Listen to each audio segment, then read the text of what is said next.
iki tane kichkina kardeşim var idi. Adibullah bilen Hayibullah. Onlar açtan öldüler. Onların biz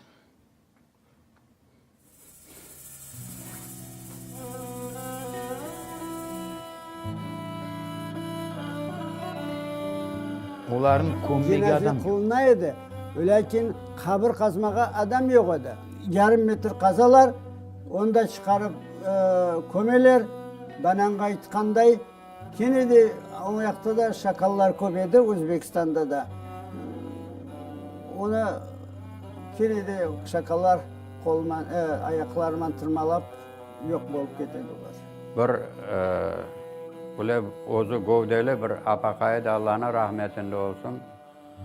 O abla bir ifak bir oda çıktı, bir ozu yataydı. Geçinde oldu evinde alıp varıp gömmeye adam yok idi. Bir hafta kaçtı yattan onda yer adam yok. Yer adamlar hepsi cenkti. Cenkten son şahtalara tıktı hepsini ana öyle. Son endi Özbekler dedi endi bu dursa olmaz endi gelişmez endi dep son mecburi Özbekler o vakitte yumak da yok, kefenlemek de yok. Doğru bile alıp varıp gömdüler. Özbekliler gömdü. Ablallar oldu.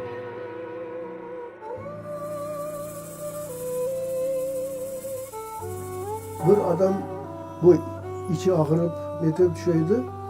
Ona bir ukol yapaydılar, o adam çok varma ölüydü. Gömmeye adam olmaydı. Onu avratlar bir böyle bezin üstüne koyup sürekli akıtıp gömeydi. O şakallar onu kazıp çıkarıyordu öyle. O Özbekler gömmeydi. Kırgız gömmeydi, Tacik gömmeydi. Orada bizim halkı kuru özü kadınlarla gömmeydi. İşte bu lagerden her gün 4 adam ölü çıkardı. 4, 5, 6 olgan da oldu. Halkın takatı yok mezarlık kazma. Kazar edilir, bu kadar kazar eder, komer eder, gece şakallar çıkarır eder, aşağı eder. Her gün ölü. Ölgen adam var, düştürme adam yok. Bir özüm yakın, 50'ye yakın adamla komdum. Bir gün içinden 8 tane açtan ölgen adam alıp çıktım.